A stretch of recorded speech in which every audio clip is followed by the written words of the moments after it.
Patrick Cooch from the Carlton Footy Club. You listen to the Coaches Panel. Danes Walker here from the Brisbane Lions. Jason Johannesson from the Western Bulldogs. Luke Parker here from the Sydney Swans. It's Rory Sloane here from the Adelaide Crows, and you're listening to the Coaches Panel. Max Hall and Melbourne Football Club. This is Nat Fyfe from the Fremantle Footy Club, and you're listening to the Coaches Panel. Gosh, we are getting close to the halfway marker of the 50 most relevant. Hello, friends. It's MJ from the Coaches Panel. I hope you're well. And today, number 27 on the top 50, I've got as Elliot Yeo. Is he too high for you? Is he a little bit low?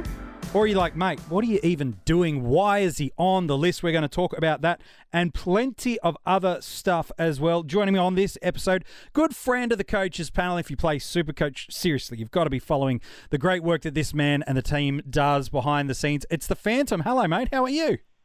MJ, pleasure to be here once again. I can't believe we're back. It's already almost the end of January and your top 50s are halfway through, I think. So very excited, but crazy how quickly time has gone. It goes very, very quickly, and towards the back end of this week too. Today, just a couple of days out from Australia Day for us, is we're getting real close now. SuperCoach opening, I think it's Thursday. Is that right? I think it's like the 28th or something like that, 29th, somewhere around correct, there. Yep.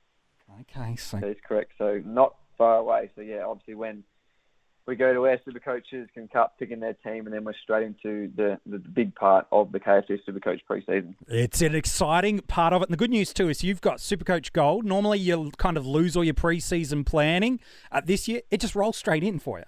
So you don't have to re-pick your squad again if you've been doing it since the middle of December. All right, let's talk about this West Coast midfielder. Last year, probably not his best year, but there's reasons for it, but still some pretty handy scores for us. In that other format of AFLFantasy and DreamTeam, his best score last year was a 104, while in SuperCoach, it was a 121 against the Swans. Still a fair way off his career high score in that form of SuperCoach, was a 150 against the Gold Coast Suns, all the way back in 2018, while it's a 152 in AFL Fantasy against the Crosstown Rivals in 2017. In that format of AFL Fantasy, he's going to be priced at an average of 71.2, or using the adjusted average that they're doing, which is right on 89 points a game, while in SuperCoach, 89.9. That is what he's going to be setting you back at. And he's priced as cheap as he's been for a really long time, $483,000. In fantasy, a little bit under $680K and just under $660,000 in Dream Team. And Phantom, if you found yourself owning Elliot Yeo at different parts of the season, you would have been equally just loving life and equally frustrated. It was just one of those years that it didn't get all together for Elliot, did it? It didn't, and I was one of those owners jumped on after his slow start to the year. We'll get to why that was the case a bit later. But I jumped on. He had posted some good scores, but then we know he missed the 8 or 10 matches of the season with that groin issue, which is a big concern going into 2021 too. But we know how good a score he is. We know how high his ceiling is. But a lot of different issues, as you mentioned, in 2020, the hub life, Tim Kelly's addition. The injury is obviously the big one as well. So talk about that price an average of 90, $483K in KFC SuperCoach. That is the figure that him well and truly on the watch list. And some people are probably trying to forget about him or push him to the side because of what happened last year, but we can't ignore that price. No, that's incredible value. We look into the scoring of what he delivered for us last year, even with that heavily impacted games through injury. Still the 5 SuperCoach tons, multiple 120-plus scores. Only the 2 sub-70 scores, and we talk about this disappointing season. While injury was the reason, it was osteitis pubis, which is a groin-related injury, just meant he lacked that power and that ability to cover the ground with the ease, and that's one of the great strengths of an Elliot Yeo. He's using that physical frame, that athletic strength that he has to get in and out and around the ground, and it just limited his output. And we talk about this disappointing season, and yet there was really only 2 scores that burned us from his 10 games, so it's hardly disappointing. While in Dream Team and Fantasy, average of 71, just the 1 ton in that format. That's an adjusted average of 89. 6 scores between 67 and 80. Again, not great, but in the shortened game time, unlike SuperCoach, they didn't wait the game time as they normally would. So that's why you're seeing in that format of the game a lot of lower scores. But if you look beyond just 2020 Phantom, he's shown for years and years that he's this durable 105, 106, 107 sort of scorer.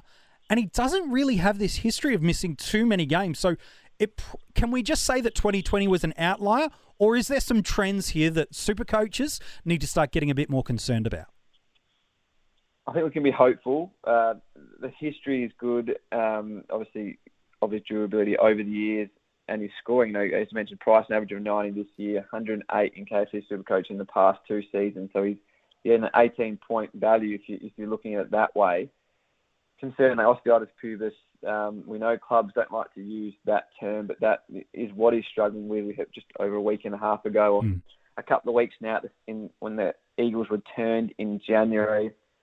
Eagles coach Adam Simpson said, he's ticking all the boxes. He's advancing every week. They haven't had a hiccup in his rehab yet, but still he was only on running duty. He hadn't, at that point, even turned to change of direction in his running. So he's on track for a return early in the season, but it's still pretty slow going. And we know how good they are. We know they're going to go deep again. So they're not going to rush him back, especially with that type of injury. If it flares up slightly over the preseason, they'll put him back on ice. So it is a big concern. I think if he can get over it, and he can string a few games together, I think we should be pretty confident he can return to that scoring best. But the concern for me at this stage is, when do we see him?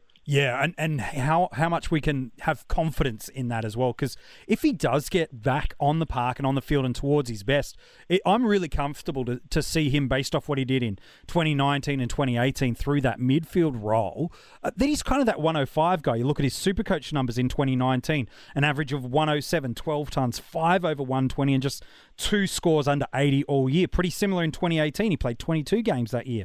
A 107 average, 15 tons, 7 over 120, while in DreamTeam and AFL Fantasy in those 2 years. A 106 average in 2018, 14 tons, 6 over 120. 102 in 2019 was his seasonal average, 11 tons, 4 over 130. He's got a SuperCoach conversion rate of games to hundreds at 60% over the past 3 seasons. Not a bad effort in 53 games. While it's just a little bit under that in DreamTeam and Fantasy, it's around about 50. And Phantom, because he's not that 110 guy, at least he's never shown that. He doesn't seem to be that guy that can rival it with your Neils, your Kellys, your McRaes, these sort of guys. I suppose that does give us confidence as we head into the season, even if he's not right for round 1. Is he still going to present us some value? Because if he can get off into a hot start, whether that be round 1 or mid-season, we're getting this underpriced guy who's got the potential to be probably inside that top 10 to 20 midfielders for average. And while that's not, everyone's going 115, we're loving it, it's still pretty handy as maybe an M7 or M8. Absolutely. And just going back, you mentioned he's not in that top echelon of guys. He might not ever join it. We know he was the number 1 ranked player for clangers per game last year. And that, that's negative points in KFC SuperCoach. That's holding him back. But I guess that 108-point average in the previous 2 years we've spoken about just shows he does so much else well. Ranked 2nd in clearances per game last year as well. We know how good he is at the contest. He marks well around the ground and can get forward too. So the clangers is the area of his game that does hold his back from that elite premium scoring. But you're right, M7, M8, just 480k allows you to spend the 60, 70k, even 100k some of those top guys elsewhere. So it's in terms of value goes, it's a terrific a pick, like you mentioned, if we do see him in round 1. And even if you do start with him in M4 and M5, you've got to think long term, because that's where you're going to push him. You're going to push him to M7 and M8, and if you can average between 105 and 110, you're a pretty solid team, I think, come second half of the year. Yeah, and if the matchup's right, he does give you a vice-captaincy option. You talked about some of that ceiling that he possesses. There's multiple, as you heard just before, multiple 120-plus scores. There was 7 of them in SuperCoach back in 2018 over that amount. There was 5 over that in 120. So pretty much every second ton he gets across all formats of the game, he's delivering you captaincy or vice-captaincy loophole type option. So while he's not in the Gorn and the Neil territory of perma-captain, he is someone, if the matchup is right, if he's got that opportunity, he can be someone you look at. You touch on this interesting point though, Phantom, looking at value. It's hard to get all these amount of big boys that we want to get. We might want the 3 Ls of Lockie, Whitfield, Lloyd and Laird down back. We might want 1 or 2 of Grundy and Gorn through the rucks, and then we look at Neils and Olivers and Kellys, and it's hard to fit everybody in.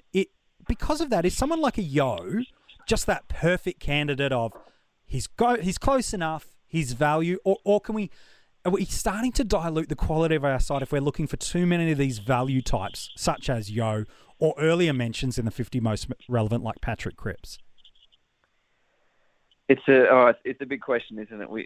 We all love the mid prices. We like that mid range guys. KC SuperCoaches and fantasy players all around the country like to hunt for value. They like to pick the next breakout or the player that can average a 10 to 15 extra on top of the previous season.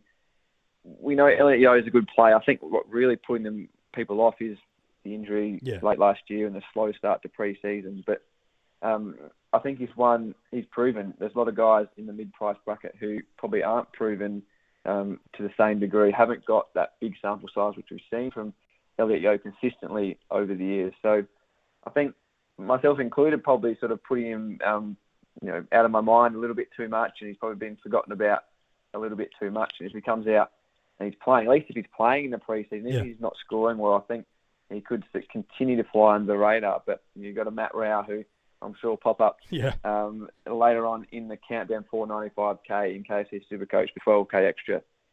We know his ceiling is great. We know he did last year. He's only played 4 games though. So, Elliot Yeo and Matt Rao, an interesting comparison, very similar price. Yeo's got the runs on the board. Yeah. We know the potential of Rao, so an interesting equation. I don't think you're dilating it too much with Elliot Yeo. He's got more runs on the board than some of the other guys who are a bit more speculative. So an interesting one I'm not sold on just yet because of the injury. Yeah. In terms of value and the scoring samples, I think it's definitely there. Absolutely. Look, you got to monitor his pre-season, that is for sure. What is his workload that he's getting from the club? Does he play through the pre-season community series? And ultimately, is he right for round 1? The good news is, even if he's not someone that's locked away into your starting squad, definitely needs to be a potential upgrade target during the year that comes in at some potential value for us. Who knows? An injury might struck for you at some point. Maybe you run the gauntlet and go and pick his crosstown rival in Nat Fyfe and need that extra 100 or so K to all of a sudden fix up another position. So at some point in the year, you're going to find yourself considering Elliot Yeo if he's fit and if he's getting back towards what we've seen over the past couple of years. That is for sure. Before we let you go, Fan, we always talk about where we should draft these guys. And it's a difficult one because right now in SuperCoach, he's actually by average, he's ranked outside the top 50 midfielders. And so he's probably historically would be an M3, someone that you'd be maybe looking to pick in the 4th or 5th round of a KFC SuperCoach draft. But he's dropping a little bit for it. That's, again, some potential values. Where would you be looking to kind of pick him up in a draft? Very, very interesting prospect in KFC SuperCoach draft for those reasons you mentioned, and your players in your league might be overlooking him because of that, because how far he's down the list, and because we haven't seen him play for a little while with that injury. And even if he misses the first 2 or 3 games, we know most fantasy coaches around the competition want their players, and fair enough, to be playing around 1. So if Adam Simpson and the Eagles come out, mid-February and say Yeo's going to miss the first month of the season, then he might drop even further. But he's one to definitely keep an eye on, and you're still not going to go midway point of the draft. It might not be your 3rd and 4th round, which you might have been the previous years, but even in round 6 or 7, I think you pick yourself up a nice little bargain, get some depth on your midfield bench in the later rounds, and then if you've got Elliot Yeo coming in your 3rd or 4th spot in the midfield, potentially round 5 or 6, depending on what happens with injury, then you'd be laughing. Yeah, I think if he's your M5, M6 on draft day, you're just thinking, I've already won the draft. I reckon you're right. There's leagues where he'll go that late, and there'll be someone that's just a super bullish West Coast supporter or has loved owning him for previous years that might jump early at that M3 sort of position again. Probably a little early in all formats of the game this year, especially with those injury question marks, but I think at some point in time, he's going to deliver some great value for money, whether it be in the draft formats of the game or the classic formats of the game. Hey, Phantom, appreciate your work today as we talked about Elliot Yeo. Pleasure, MJ. Thanks for having me back on. If you want to go check out the article on Elliot or any of the other players revealed so far in the 50 most relevant, it is online now for you at coachespanel.tv. All the links too for where you can check out some of the great work from the Phantom. We've put that in this article. Make sure you're following him and the rest of the team across social media on Facebook and Twitter. Tomorrow we hit the number 26 player of the 50 most relevant. And if you want to get the podcast right now, 24 hours ahead of the pack, you can join our Patreon supporter group and get early access to that podcast and a bunch of other exclusive content all online for you now at coachespanel.tv. We'll chat to you tomorrow with another player of the 50 most relevant revealed.